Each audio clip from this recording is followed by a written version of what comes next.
Hello दोस्तों, स्वागत है आपका हमारे लेक्चर में। आज के लेक्चर में हम जहाँ से हमने ख़त्म किया था वहीं से आगे करेंगे। एक्चुअली आपकी क्लासेस मिस नहीं हो रही थी। मैं जो भी ऐप में आपकी लाइव क्लास ले रही थी ना, वो रिकॉर्ड नहीं हो रही थी। उन्होंने रीज़न ये दिया कि जो कोई भी क्लास अटेंड नहीं करे। एक्चुअली अभी बच्चे बहुत कम हैं, 4 से 5 बच्चे ही हैं, तो उनमें से शायद किसी ने जो है लाइव क्लास अटेंड नहीं की थी, तो इसलिए वो क्लासेस जो है रिकॉर्ड होके बाद में नहीं आई। ठीक है, उन्होंने बोला कि जब भी आप लाइव क्लास करो कम से कम एक बच्चा अटेंड करना चाहिए, तभी वो जो है आपको रिकॉर्डेड फॉर्म में मिलेगी। तो इसलिए बाकी सारे लेक्चर्स ना आपके पास आए नहीं, मैं अभी उन्हीं को रिकवर करने की लगी हुई थी। लेकिन कोई बात नहीं, मैं ये लेक्चर जो है अभी रिकॉर्डेड डाल रही हूँ, क्योंकि अभी कम बच्चे हैं तो शायद कोई अटेंड नहीं करेगा और रोज़ का यही होगा। ठीक है, तो अभी 1-2 दिन 3 दिन तक अपना रिकॉर्डेड लेक्चर चलेगा, देन उसके बाद हम लोग जो है लाइव क्लास फिर से शुरू कर देंगे। ठीक है, जहाँ हमने फैक्ट खत्म किए थे वहीं थोड़े से फैक्ट और देख लेते हैं, फिर आगे हम लोग शुरू करते हैं। ठीक है, तो सबसे पहले देखिएगा 1944 में the institute of cost and works account की एक गारंटी, ठीक है, एक गारंटी द्वारा सीमित कंपनी के रूप में स्थापना की गई थी। ये बात याद रखिएगा, किसके रूप में की गई थी? सीमित कंपनी की। अब ये सीमित कंपनी क्या है, सरकारी कंपनी क्या होती है, इसके बारे में मैं एक जो है लेक्चर डालूंगी, जिसमें कि सारी इंपॉर्टेंट जो है टर्मिनोलॉजी जो कि हमारे ऑडिट में यूज होनी है, उनके बारे में किस सेक्शन में बोला गया है कंपनी लॉ की। अपने पास कंपनी लॉ तो नहीं है, ठीक है, लेकिन फिर भी छोटी मोटी इन्फॉर्मेशन हमें होनी चाहिए। तो ये सारी जो है डेफिनेशंस, इनकी सरकारी कंपनी क्या होती है, सीमित कंपनी क्या होती है, ठीक है, तो इनके सारी की इन्फॉर्मेशन मैं एक आपको अलग से लेक्चर में दे दूंगी। वो पूरा का पूरा जो है एक अपन इंपॉर्टेंट जो टर्मिनोलॉजी यूज होनी है वो सारी चीजें हम करेंगे। ठीक है, तो सबसे पहले अभी यहाँ पे देखिए कि एक सीमित कंपनी के रूप में की गई थी, जिसे 1959 में एक अधिनियम पारित करके, ठीक है, एक लीगल जो है रूप दे दिया गया था, और जिसका नाम ही बाद में क्या रखा गया, the institute of cost account of India रखा गया। ठीक है, इतनी चीज क्लियर हो गई। ये फैक्ट्स है, देखिए इंपॉर्टेंट नहीं है पर कभी कभी किसी भी एग्जाम में पूछ लिए जाते हैं, इसलिए हमें याद रखने जरूरी है। इंपॉर्टेंट नहीं होता, ऐसी अगर आप कोई भी सब्जेक्ट पढ़ रहे हैं ना, तो ऐसी इंफॉर्मेशन आपके पास होनी जरूरी होती है, इनसे कभी कभी क्वेश्चंस बन जाते हैं। चलिए आगे देख लेते हैं। फिर जो है अपना आता है ईयर 1949। यहाँ पर जो है सनदी लेखाकार अधिनियम, जिसे हम इंग्लिश में चार्टर्ड अकाउंट एक्ट के नाम से जानते हैं, उसे पारित किया गया। ठीक है, उसे पारित किया गया। कब हमारा चार्टर्ड अकाउंटेंट एक्ट कब आया? 1949 में। ठीक है, और the institute of chartered accounts of India की स्थापना की गई। ठीक है, इसी अधिनियम के द्वारा the institute of chartered accounts of India की स्थापना जो है की गई। कब की गई?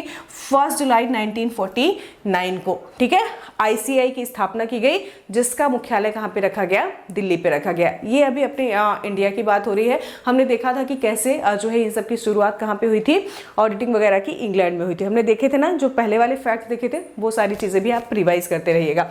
चलिए, इतने फैक्ट्स के अलावा कुछ फैक्ट्स हम बाद में देखेंगे। फिलहाल जो भी कल हमने पढ़ा था उसको एक बार फटाफट रिवाइज कर लेते हैं। ठीक है, फिर आगे बढ़ते हैं। तो सबसे पहले हमने देखा था कि ऑडिट होता क्या है। ठीक है, ऑडिट है क्या, यही देखा था हमने। देखो, ऑडिटिंग होती क्या है, सीधी सीधी बात है। ऑडिट में किसी भी फ्रॉड को पकड़कर किसी भी कंपनी या फिर किसी भी व्यक्ति को जो है जेल या फिर ऐसा कुछ नहीं होता। ठीक है, यहां पर सिर्फ जो ऑडिटर होता है वो अपने राय की अभिव्यक्ति करता है, एक ट्रू एंड फेयर व्यू देता है जो भी लेखा अकाउंट्स की पुस्तकें जो है कंपनी के द्वारा हमें दी गई हैं। इतनी बात याद रखिएगा। ठीक है, तो ये क्या करता है, देखो यही छोटी छोटी चीज है जो आपको एग्जाम में आपका क्लियर व्यू रखती है, बाकी चीजें ठीक है। ठीक है, तो ये बात याद रखिएगा। ऑडिट क्या का काम क्या है, किसी भी जो भी लेखा अकाउंट्स, जो भी पुस्तकें, जो भी फाइनेंशियल स्टेटमेंट, जो भी फाइनेंशियल जो है इंफॉर्मेशन कंपनी के द्वारा दी गई है, ठीक है, कंपनी के द्वारा दी गई है, उस पर अपने राय की अभिव्यक्ति करना, यही जो है ऑडिट का काम होता है। राय की अभिव्यक्ति, ठीक है, ये चीज हो गई। ऑडिट होता क्या है, राय की अभिव्यक्ति हो गई। फिर ऑडिट किया किसका जाता है, यही अगला क्वेश्चन यही होगा ना। तो ऑडिट जो है किसका किया जाता है, लेखा पुस्तकों का, है ना, लेखा पुस्तकों को ऑडिट किया जाता है। तो ये लेखा पुस्तकें क्या ऑडिटर बनाता है? नहीं, लेखा पुस्तकें जो है किसी भी कंपनी के अकाउंटेंट्स, जो भी वहां पे कंपनी ने अकाउंटेंट्स अगर कोई जो है अपॉइंट किया है तो उसके द्वारा, या फिर मैनेजमेंट के द्वारा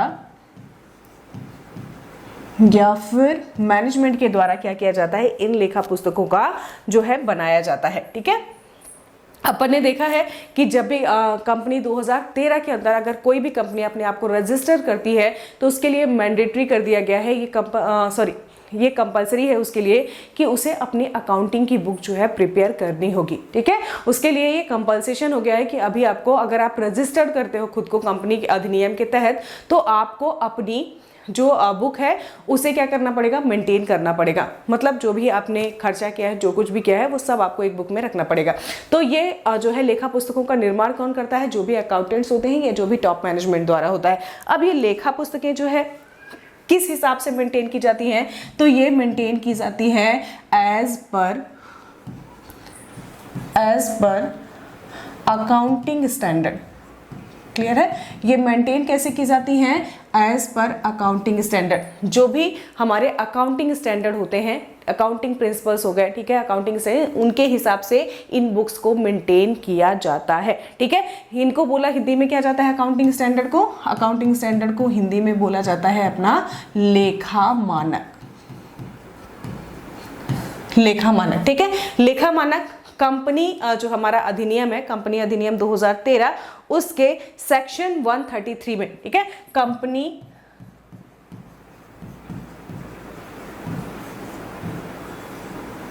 लॉ 2013 के, ठीक है, सेक्शन 133 में दिया गया है। अकाउंटिंग स्टैंडर्ड, जब हम अकाउंटिंग बेसिक पढ़ेंगे ना तो बहुत अच्छे से पढ़ेंगे, सारे स्टैंडर्ड्स हमें याद भी करने पड़ेंगे, तो वो चीज़ हम बाद में देखेंगे। फिलहाल जो छोटी छोटी इन्फॉर्मेशन है वो हम देख लेते हैं। ठीक है, ऑडिट का मतलब क्या होता है, राय की अभिव्यक्ति करना। किस पे राय की अभिव्यक्ति करना, जो भी फाइनेंशियल स्टेटमेंट, जो भी लेखा पुस्तकें, जो भी फाइनेंशियल स्पष्टीकरण, जो भी फाइनेंशियल जो है विवरण कंपनी के द्वारा दिए गए हैं उन पर।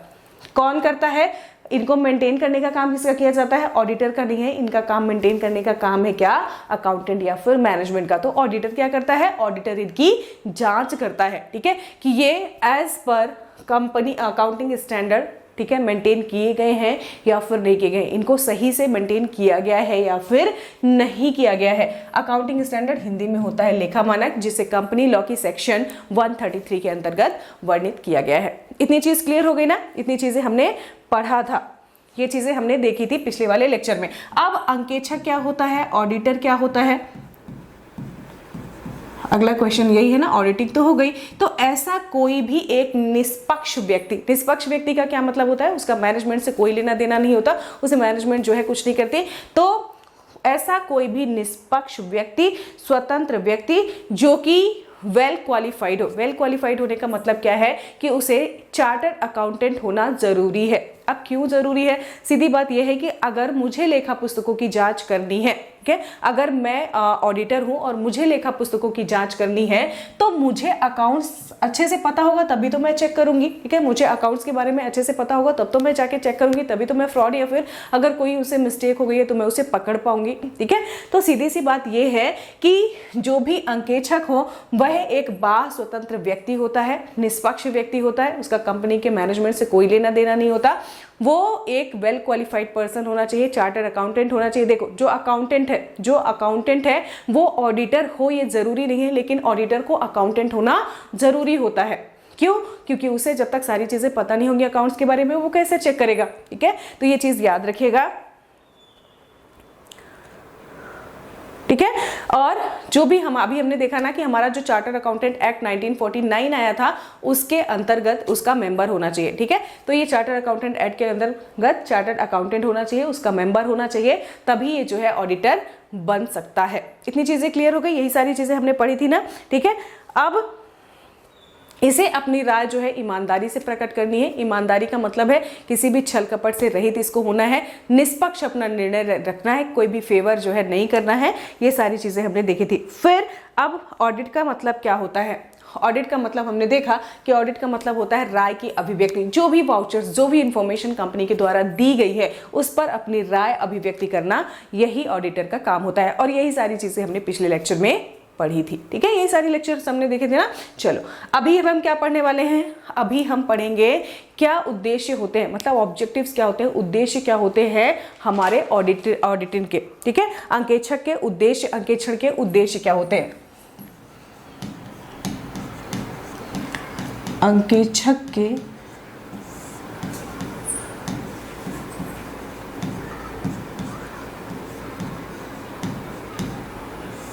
उद्देश्य क्या होते हैं, ठीक है, ऑब्जेक्टिव्स क्या होते हैं किसी भी ऑडिटर के। देखो दो होते हैं, ठीक है, एक हम इन्हें दो पार्ट्स में डिवाइड करेंगे। एक तो हमारा प्राथमिक उद्देश्य क्या होता है, एक हमारा प्राथमिक उद्देश्य होता है,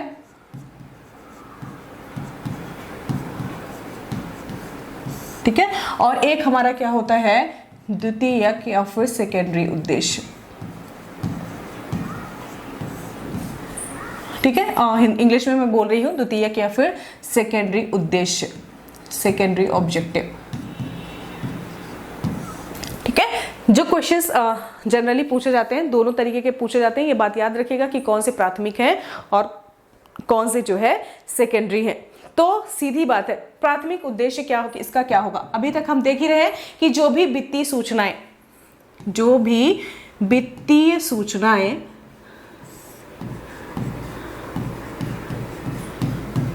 मतलब फिनेंशियल इंफॉर्मेशन या फिर स्पष्टीकरण या फिर, ठीक है, वित्तीय इंफॉर्मेशन, स्पष्टीकरण या फिर एक और शब्द इसमें यूज किया जाता है वित्तीय विवरण, ठीक है। ये तीनों वर्ड्स याद रखिएगा, वित्तीय सूचनाएं, स्पष्टीकरण और वित्तीय विवरण पर राय की अभिव्यक्ति करना, ठीक है, अपनी राय देना ही क्या होता है, इसका प्राइमरी उद्देश्य होता है। तो ये काम लिख लीजिए, किसी भी कंपनी, जो भी कंपनी अपनी फाइनेंशियल, कोई भी कंपनी जो भी अपनी फाइनेंशियल इंफॉर्मेशन शेयर कर रही है को, ठीक है, स्पष्टीकरण दे रही है और वित्तीय विवरण, कोई भी अपना जो है फाइनेंशियल जो है दे रही है, ठीक है, फाइनेंशियल विवरण दे रही है, उन सब की बारे में अपनी राय व्यक्त करना, ये इसका पहला काम होता है, राय व्यक्त करना, ये इसका प्राइमरी जो है ऑब्जेक्टिव होता है, ठीक है।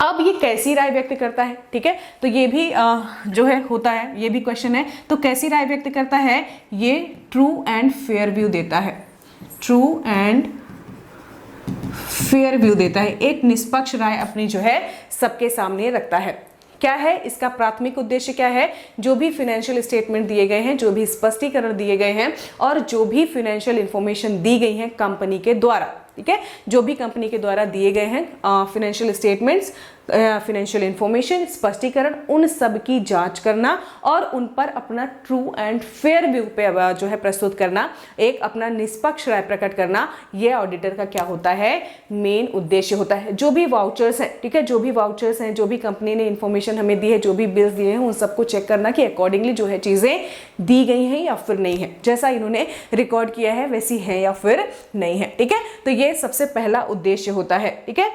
अब देखिए सबसे पहला जो इसका काम है वो क्या है कि किसी भी प्रकार का फ्रॉड तो नहीं किया गया है, किसी भी प्रकार की एरर तो नहीं है, ऐसा तो नहीं है कि किसी भी प्रकार का छल कपट किया गया है, किसी प्रकार की जो है मिस्टेक हुई है, इन सब चीजों को फाइंड आउट करना, ठीक है, कि जो है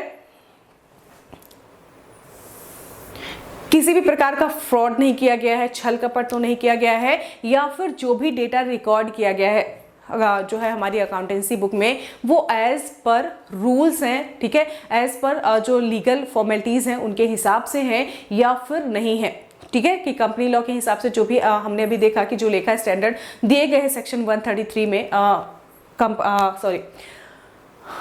कंपनी लॉ 2013 के सेक्शन 133 में, उसके हिसाब से इन्होंने चीज़ें रखी हैं या फिर नहीं रखी गई हैं, इन्होंने अकाउंटिंग प्रिंसिपल्स को फॉलो किया है या फिर नहीं किया गया है, किसी भी प्रकार का फ्रॉड तो नहीं किया गया, किसी भी प्रकार की मिस्टेक तो नहीं है, ये सारी चीज़ें फाइंड आउट करने का काम ही किसका होता है, ऑडिटर का होता है। और ये ऑडिटर का क्या होता है, मेन उद्देश्य होता है, ये चीज़ भी याद रखिएगा, ठीक है। अब एक और चीज़ लिख लीजिए कि आर्थिक स्थिति को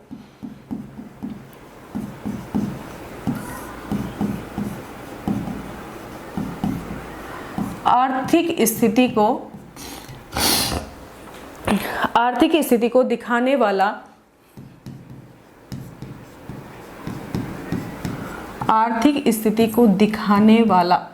ठीक है स्थिति विवरण, जिसे हम बैलेंस शीट के नाम से जानते हैं, ठीक है,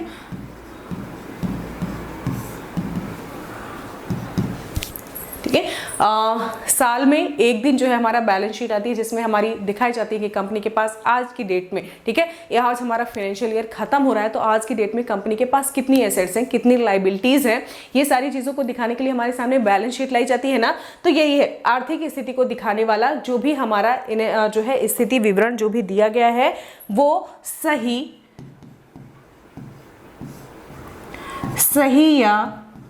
व उचित शीर्षक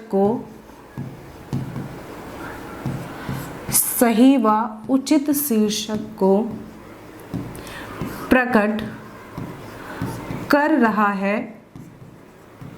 या नहीं, ये देखना भी इसका प्राइमरी उद्देश्य है, ठीक है, कि जो भी बैलेंस शीट हमारे सामने लाई गई है वो सही है या फिर नहीं है, ठीक है। बैलेंस शीट में क्या दिखाया जाता है, हमारी एसेट्स कितनी है ओवर द हमारी लायबिलिटीज कितनी है, ठीक है, हमारे एसेट्स के परिप्रेक्ष्य में हमारी लायबिलिटीज कितनी है, ये सारी चीजों को देख के ही कंपनी की आर्थिक स्थिति का अंदाजा लगाया जाता है। ऑब्वियस सी बात है, अगर मान लीजिए मैं हूं, ठीक है, मेरे ऊपर उधारी ज्यादा है, मेरे ऊपर लायबिलिटी ज्यादा है, मेरे पास एसेट्स कम है, तो क्या आप मेरी फाइनेंशियल कंडीशन को अच्छा बोलेंगे? नहीं, कभी भी नहीं बोलेंगे, ठीक है। तो सीधी सी बात है। और लास्ट में कंपनीज क्या करती हैं, बहुत सारे गबन और फ्रॉड किए जाते हैं। आगे हम कुछ वर्ड्स देखेंगे जिनमें आप देखेंगे कि लास्ट में अपनी बैलेंस शीट को सही करने के लिए लोग कुछ फ्रॉड्स भी करते हैं। उन सारी चीज़ों को फाइंड आउट करना, हालांकि अगर कोई जो है फ्रॉड टॉप मैनेजमेंट के द्वारा किया गया है तो आप उसे फाइंड आउट कभी भी नहीं कर सकते, ठीक है। अगर मान लीजिए मैं किसी कंपनी की मैनेजर हूँ, मैं कहीं गई हूँ बाहर, ठीक है, मुझे वहां रुकना है, मुझे वहां होटल लेना है या कुछ भी करना है, ठीक है, अब मैंने उसका कुछ गलत बिल लगा दिया है, तो कंपनी जो डेटा एंट्री कर रही है वो किसके आधार पर कर रही है? बिल के आधार पर कर रही है, भले ही उधर गबन है। तो क्या कोई भी ऑडिटर इस चीज को पकड़ पाएगा? नहीं। तो टॉप मैनेजमेंट के द्वारा जो जनरली गबन किए जाते हैं उनको पकड़ना इतना आसान नहीं होता, क्योंकि अगर मैं ऑडिटर हूं तो मैं किसी भी कंपनी को जांचूंगी तो किसके आधार पर करूंगी? जो भी मुझे वाउचर्स दिए गए, अगर उसका साक्ष्य मेरे पास है तो मुझे कोई दिक्कत ही नहीं होगी, है ना।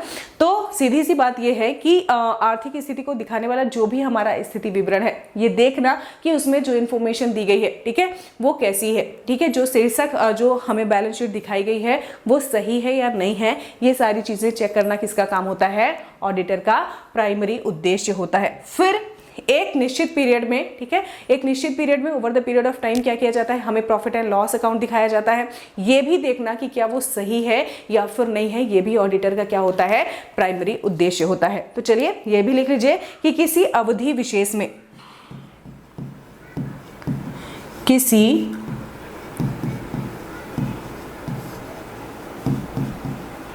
अवधि विशेष में, किसी अवधि विशेष में व्यापारिक परिणाम को, व्यापारिक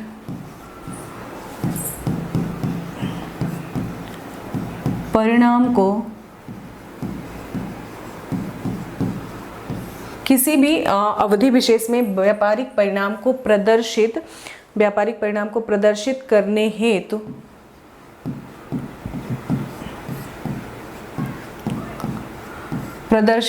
हेतु जो हमें लाभ हानि विवरण, मतलब जो भी हमें प्रॉफिट और लॉस अकाउंट में इंफॉर्मेशन दी गई है, करने हेतु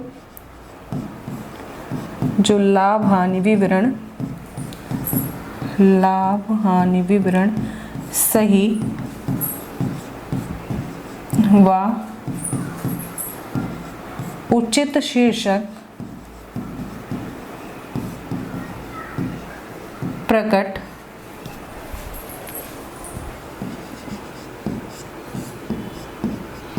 कर रहा है या नहीं, ठीक है, ये भी देखना किसका काम है? ऑडिटर का काम है। ये सारे किस में आते हैं? प्राथमिक उद्देश्य में। मतलब ऑडिटर का पहला उद्देश्य क्या होता है? जो भी कंपनी ने अपनी इंफॉर्मेशन दी है, जो भी फाइनेंशियल इंफॉर्मेशन दी है, जो भी हमें फाइनेंशियल स्टेटमेंट्स दिए हैं या जो भी हमें वित्तीय जो है स्पष्टीकरण दिए गए हैं, उन पर अपनी राय अभिव्यक्ति करना, ठीक है, कि उन पर अपनी राय कैसी देना? राय भी होनी चाहिए, ट्रू एंड फेयर व्यू देना किसका काम है? ऑडिटर का काम है, ठीक है। ये सबसे उसका प्राइमरी उद्देश्य होता है। तो फिर सेकेंडरी उद्देश्य में कौन कौन सी चीजें आती हैं, ठीक है। सबसे पहले किसी भी प्रकार का छल कपट, ठीक है, किसी भी प्रकार का जो छल कपट होता है, किसी भी प्रकार की अगर मिस्टेक्स की गई हैं, अशुद्धि की गई है, तो अशुद्धि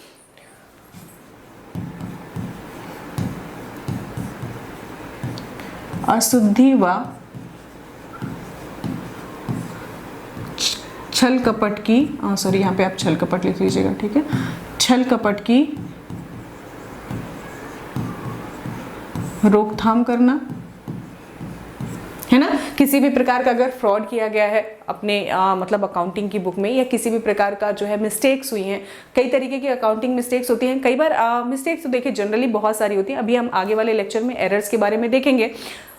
एरर्स ऑडिटिंग में नहीं पूछी जाती, लेकिन हाँ इसके बारे में इंफॉर्मेशन आपको होना जरूरी है। जब हम मतलब अकाउंट वाला सेक्शन पढ़ेंगे ना, वहां पे पूरा का पूरा अपना एक चैप्टर ही है रेक्टिफिकेशन ऑफ एरर, ठीक है, तो वहां पे अपन एरर्स को बहुत अच्छे से देखेंगे। यहां पर मैं थोड़ा थोड़ा आपको एक ब्रीफ दूंगी कि कैसे एरर्स होती हैं, ठीक है। तो इनको पकड़ना, जो भी जो है गबन किए गए, अगर कोई भी छल कपट किया गया है उनकी रोकथाम करना, ये सेकेंडरी ऑब्जेक्टिव होता है किसका, ऑडिटर का। देखिए मिस्टेक्स तो कई भी प्रकार की होती हैं, कई तरीके की जो है क्लेरिकल मिस्टेक्स हो सकती हैं, सैद्धांतिक मिस्टेक्स हो सकती है, किसी भी प्रकार की मिस्टेक होती है, ठीक है। कई बार ठीक है जानबूझ के नहीं की जाती, ठीक है, जो एरर्स होती हैं। कई बार मान लीजिए मैं आपको पढ़ा रही हूँ, ठीक है, अब मैं भले ही मेरे दिमाग में 1949 चल रहा है, लेकिन 1849, 7049 वहाँ पे ये सारी चीज़ें होती है। सेम ऐसी ही मिस्टेक जो है अकाउंटिंग की बुक को रिकॉर्ड करते टाइम भी होती है, ठीक है। कभी एक डेटा को 2 बार लिख दिया गया, तो इस तरीके की मिस्टेक्स होती है। अभी मैं आगे वाले लेक्चर में आपको बताऊंगी। फिलहाल आप ये देखिए कि किसी भी प्रकार की अगर अशुद्धि है व किसी भी प्रकार का अगर फ्रॉड किया गया है, तो उसकी रोकथाम करना इसका क्या होता है, सेकेंडरी ऑब्जेक्टिव होता है। फिर सेकंड क्या होता है इसका, सेकंड ये देखना कि जो भी लीगल फॉर्मेलिटीज़ हैं, ठीक है, कोई भी लीगल फॉर्मेलिटीज़ है, जैसे कंपनी स्टैंडर्ड का अकाउंटिंग स्टैंडर्ड को फॉलो किया गया है या फिर नहीं किया गया, कंपनी के प्रिंसिपल्स जो है अकाउंटिंग प्रिंसिपल्स को अच्छे से ध्यान में रखकर अकाउंटिंग की बुक मेंटेन की गई है या फिर नहीं की गई है, तो ये भी देखना किसका काम होता है, ठीक है, ये भी देखना ऑडिटर का काम होता है। तो जो भी लीगल फॉर्मेलिटीज़ हैं, जो भी लीगल फॉर्मेलिटीज हैं उन्हें चेक करना, ठीक है, कि वो सही से किया गया है या फिर नहीं किया गया है। कई बार क्या होता है, ये टॉप मैनेजमेंट के सलाहकार के रूप में भी काम करते हैं, ठीक है, सलाहकार के रूप में। अब सलाहकार के रूप में क्या काम करते हैं, किस तरीके से आपको इन सारी लीगल फॉर्मेलिटीज को पूरा करना है, कब आपको ITR फाइल करना है, कब आपको आपका टैक्स जो है भरना है, ये सारी इंफॉर्मेशन भी ऑडिटर जो है कई बार कंपनी के टॉप मैनेजमेंट को देता है। हमने अभी ऑडिटिंग के उद्देश्य देखे, 2 चीजें हमने देखी, ठीक है, प्राथमिक उद्देश्य और द्वितीयक उद्देश्य। प्राथमिक उद्देश्य क्या है, जो भी इंफॉर्मेशन कंपनी के द्वारा दी गई है, इंफॉर्मेशन मतलब फाइनेंशियल इंफॉर्मेशन, उस पर अपना ट्रू एंड फेयर व्यू देना, ये देखना कि जो हमें बैलेंस शीट दी गई है वो सही है या फिर नहीं है, ठीक है, उस पर वो जो भी टाइटल दे रही है वो सही है या फिर नहीं है, जो भी over the period of time हमें डेटा दिए जाते हैं, प्रॉफिट एंड लॉस अकाउंट है, वो सही से बनाया गया है या फिर नहीं है, मतलब वो भी अपना सही व उचित शीर्षक को प्रकट कर रहा है या फिर नहीं कर रहा। सेकेंडरी अगर ऑब्जेक्टिव में जाएं तो ये देखना कि किसी भी प्रकार का फ्रॉड तो नहीं किया गया है, किसी भी प्रकार की एरर्स तो नहीं है अकाउंटिंग की बुक को मेंटेन करते समय, उन्हें फाइंड आउट करना, उन्हें रोकना, ठीक है, उनका रोकथाम करना। फिर कंपनी ने अपने अकाउंटिंग की बुक को प्रिपेयर करते समय पूरी लीगल फॉर्मेलिटीज को अपनाया है या फिर नहीं अपनाया है। इसके अलावा टॉप मैनेजमेंट के सलाहकार के रूप में भी काम करता है, ठीक है, सलाहकार के रूप में भी काम करने का काम करता है। चलिए इतना हो गया, आगे बढ़े।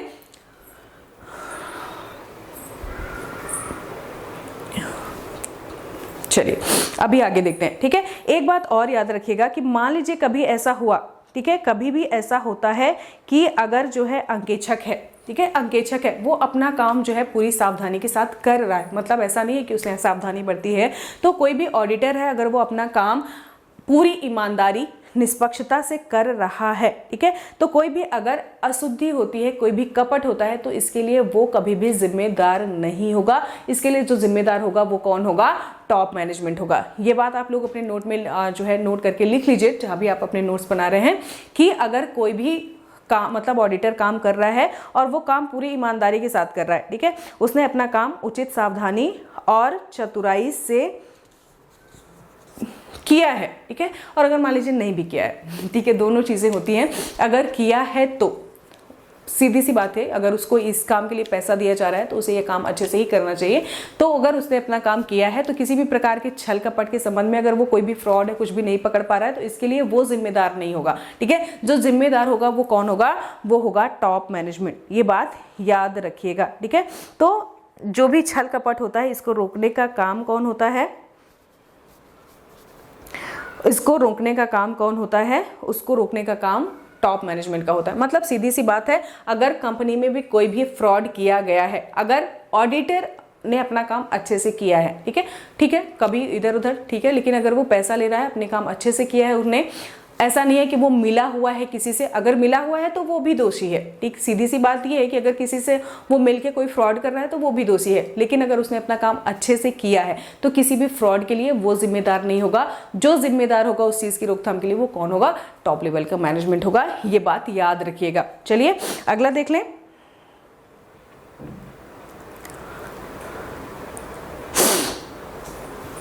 ठीक है, अब देखिए, जहां से एक चीज है वो आप लोग लिख लीजिए, ये है हमारा पुस्तक पालन, जिसे हम किसके नाम से जानते हैं? इसे हम इंग्लिश में किसके नाम से जानते हैं? Book keeping. ठीक है, चलो बुक कीपिंग हो गई। तो जहां से हमारा पुस्तक पालन का काम खत्म होता है वहां से लेखांकन का काम शुरू होता है। वहां से क्या शुरू होता है? लेखांकन का काम। लेखांकन मतलब क्या होता है? अकाउंटेंसी होता है। ठीक है, और जहां से लेखांकन का काम खत्म होता है वहां से क्या शुरू होता है? वहां से हमारी शुरू होती है ऑडिटिंग। ठीक है, वहां से हमारा अंकेक्षण शुरू होता है। जहां से हमारा बुक कीपिंग खत्म हुआ वहां से अकाउंटेंसी शुरू होती है। जहां से हमारी अकाउंटिंग खत्म होती है वहां से हमारी ऑडिटिंग जो है खत्म होती है। इसे बुक कीपिंग को लेखा कर्म का, इसे लेखा कर्म का व्यवहारिक, ठीक है, ये बात याद रखिएगा, इसे लेखा कर्म का क्या बोला जाता है? व्यवहारिक भाग। इसे लेखा कर्म का व्यवहारिक भाग बोला जाता है। क्यों बोला जाता है? क्योंकि इसी में, यही वो पार्ट है जहां पर हम जर्नल के माध्यम से अपना जो है जर्नल बोल रही हूँ, जहां पर हम वाउचर के माध्यम से अपना जर्नलाइजिंग करते हैं, जहां हम सबसे पहले जर्नल जो है मेंटेन करते हैं। यहीं पर हम क्या करते हैं? पोस्टिंग करते हैं। यही वो चीज होती है जहां पर हम खतौनी करते हैं। ठीक है, वह बैलेंसिंग ऑफ अकाउंट्स करते हैं। ये चीज आप लिखते रहिएगा। ठीक है, कि इसी ये वही पार्ट है जहां पर हम वाउचर्स के माध्यम से जर्नल बनाते हैं, जर्नल से लेजर बनाते हैं। ठीक है, बैलेंसिंग जो भी हमारे खाते होते हैं उनका शेष निकालने का काम करता है। इसीलिए जो पुस्तक पालन होता है, बुक कीपिंग होता है, उसे लेखांकन का आधार बोला जाता है। इसे क्या बोला जाता है? लेखांकन का आधार बोला जाता है। ठीक है, इसे प्रैक्टिकल भाग क्यों बोला जाता है? मैंने आपको बता दिया कि यहाँ पर ही है जहाँ से हम वाउचर्स जो है भी हमारे पास जो भी साक्ष्य है उनके आधार पर हम अपना जर्नल मेंटेन करते हैं, उनकी पोस्टिंग करते हैं। ठीक है, और बैलेंसिंग अकाउंट का क्या करते हैं? हम यहाँ पर अकाउंट्स का बैलेंस निकालने का काम करते हैं। तो इसे लेखा कर्म का व्यवहारिक भाग बोला गया है। तो फिर जो हमारा अकाउंटिंग होता है, ठीक है, जहां पर हमारा अकाउंटिंग होता है, इसे हम क्या बोलते हैं? तो इसे हम क्या बोलते हैं? इसे हम लेखा कर्म का सैद्धांतिक भाग बोलते हैं। इसे हम लेखा कर्म का क्या बोलते हैं? सैद्धांतिक भाग बोलते हैं। अब इसे सैद्धांतिक भाग क्यों बोलते हैं? क्योंकि हम यहीं पर ट्रायल बैलेंस बनाते हैं। ठीक है, जो हमारा हिंदी में तलपट जिसे हम बोलते हैं, हम यहीं पर ट्रायल बैलेंस बनाने का काम करते हैं। यहीं पर हम फाइनल, जितने भी फाइनल स्टेटमेंट होते हैं, जितने भी फाइनल अकाउंट होते हैं, हम वो तैयार करते हैं। ठीक है, जितने भी हमारे फाइनल अकाउंट होते हैं हम उनको तैयार करते हैं। यहीं पर हम रेक्टिफिकेशन ऑफ एरर्स करते हैं। यहीं पर किसी भी प्रकार की अगर अशुद्धि पाई गई है तो हम उसे सही करने का काम करते हैं। ये वही पार्ट है जहां पर हम अपने जो भी हमारी फाइनेंशियल इंफॉर्मेशन है उनका विश्लेषण करते हैं, उनको आलोचनात्मक रूप से देखते हैं। ठीक है, उनके आधार पर हम सारी चीजें प्रिपेयर करते हैं, जो भी हमारा फाइनल अकाउंट होता है हम उसे बनाते हैं। ठीक है, तो इसीलिए इसे क्या बोला गया है? इसे बोला गया है अकाउंटेंसी, लेखांकन को लेखा कर्म का क्या बोला गया है? सैद्धांतिक पार्ट। ठीक है, ये हो गया व्यवहारिक भाग। ठीक है। यह यांत्रिक प्रवृत्ति का होता है, सीधी सी बात है, ये छोटे छोटे लिपिकों के द्वारा भी किया जाता है। सैद्धांतिक भाग हो गया, और जो हमारी ऑडिटिंग होती है, ठीक है, जिसे हम अंकेक्षक बोलते हैं, ऑडिटिंग होती है, उसे हम लेखा कर्म का आलोचनात्मक, चलिए ये क्या हो गया हमारा, ये लेखा कर्म का आलोचनात्मक विवरणात्मक भाग हो गया। तीनों चीजें क्लियर है ना। हमारे पास क्या है, जब हमारी बुक कीपिंग खत्म होती है तो हमारी अकाउंटेंसी शुरू होती है, जहां पर हमारा लेखांकन खत्म होता है वहीं पर हमारी क्या होती है, ऑडिटिंग शुरू होती है। क्लियर है। बुक कीपिंग हम जहां पर अपना जो है इसे क्या बोला जाता है, लेखा कर्म का व्यवहारिक भाग बोला जाता है। क्यों बोला जाता है, क्योंकि जनरल यहाँ पर हम छोटी छोटी एंट्रीज जो है, जो भी हमारे पास वाउचर्स है, जो भी हमारे प्रूफ हैं, उनके आधार पर हम जनरल तैयार करते हैं, पोस्टिंग करते हैं, अकाउंट का बैलेंस निकालने का काम करते हैं, ठीक है। और फिर अकाउंटेंसी आता है, जहां जिसे हम क्या बोलते हैं, सैद्धांतिक भाग बोलते हैं। क्यों, यहीं पर हम अपना जो है तलपट तैयार कर रहे हैं, फाइनल अकाउंट्स बना रहे हैं, यहीं पर हम सारी चीजों को, जो भी हमारे पास फाइनेंशियल इंफॉर्मेशन है, उसका जो है एक विश्लेषण कर रहे हैं, देख रहे हैं कि क्या कंडीशन है कंपनी की, ठीक है। फिर इसके बाद आता है हमारा ऑडिटिंग, जिसे हम लेखा कर्म का आलोचनात्मक या फिर विवरणात्मक भाग कहते हैं, ठीक है। यहाँ पर क्या होता है, अब जो भी हमने अकाउंटेंसी की बुक तैयार की गई है, तो जो भी हमारे वित्तीय विवरण है, जो भी हमारे फाइनेंशियल स्टेटमेंट है, जो भी हमारे वित्तीय विवरण है, जो भी हमारे फाइनेंशियल स्टेटमेंट है, वित्तीय विवरण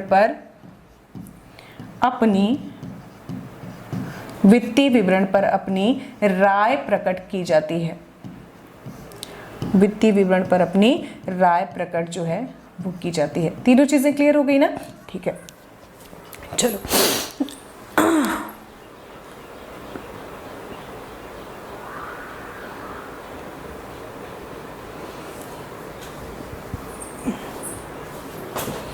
क्लियर है। ये चीज नोट करके आप लोग लिख लीजिएगा कि जहां पर हमारा बुक कीपिंग खत्म हो रहा है वहां पर अकाउंटेंसी शुरू है, जहां पर अकाउंटेंसी खत्म हो रही है वहां पर ऑडिटिंग खत्म हो रही है। तो आज के लेक्चर में हम इतनी सारी चीजें ही देखेंगे। कल के लेक्चर में हम क्या देखेंगे, हम देखेंगे कि जो है एरर्स क्या होती है, एरर्स कितने प्रकार की होती है, हम एक ब्रीफ इंट्रोडक्शन लेंगे। एरर्स के बाद हम देखेंगे फ्रॉड क्या है, गबन क्या है, उसमें भी कुछ शब्द होते हैं जैसे काइटिंग हो गया, लैपिंग हो गया, ठीक है, और एक और वर्ड आता है विंडो करके, ठीक है। वो तीनों वर्ड्स हम देखेंगे कल के लेक्चर में। और मतलब छल, कपट, फ्रॉड, एरर्स, ये सारी चीजें क्या होती है, बेसिकली कल का लेक्चर हमारा वहीं पे होगा, ठीक है। उसके बाद ऑब्जेक्टिव्स तो हमारे हो गए, ऑब्जेक्टिव्स क्या होते हैं, ठीक है, क्या फायदे होते हैं संस्था को, क्या काम फायदे होते हैं व्यक्तियों को अपना ऑडिटिंग कराने का, वो सारी चीजें हम कल के लेक्चर में देखेंगे। आज फिलहाल इतना ही, क्योंकि मेरे कैमरे की जो कैपेसिटी है ना वो 30 मिनट्स की है रिकॉर्डिंग की।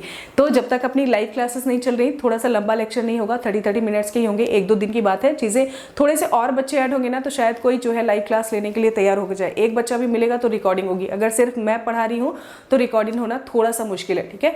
तो अभी 3-4-5 बच्चे ही हैं, 3-4 ही हैं शायद, तो और शायद सारे के सारे जॉब ही कर रहे हैं, जो भी हैं तो वो सब के सब जॉब ही कर रहे हैं, या फिर 1-2 ऐसे भी हो सकते हैं जो नहीं कर रहे होंगे। तो अभी कोई क्लास ले नहीं रहा है, इसलिए वो क्लास जो अगर मैं पढ़ाती भी हूँ ना तो लाइव क्लास चल रही है, उसके अलावा वो क्लास रिकॉर्ड नहीं हो रही है। तो अभी तब तक आप रिकॉर्डिंग वाले लेक्चर से काम चलाइए 1-2 दिन, जैसे ही थोड़े बच्चे होते हैं कोई लेने के लिए तैयार हो जाएगा तो फिर अपना लेक्चर जो है थोड़ा सा लंबा चलने लगेगा, ठीक है। चलो अभी thank you so much for the lecture. मैं सोच रही हूँ साथ ही साथ अपना अकाउंट शुरू करने का, क्योंकि इसमें बहुत सारी ऐसी टर्मिनोलॉजी है कि हो सकता है आपको समझ में ना आए, इसके लिए अपने को अकाउंटेंसी पढ़ना जरूरी है। तो अपन धीरे से अकाउंटेंसी भी शुरू करेंगे, पैरेलल में जो है ऑडिटिंग अपना चलता रहेगा। Okay, thank you so much for the lecture. मिलते हैं फिर से कल।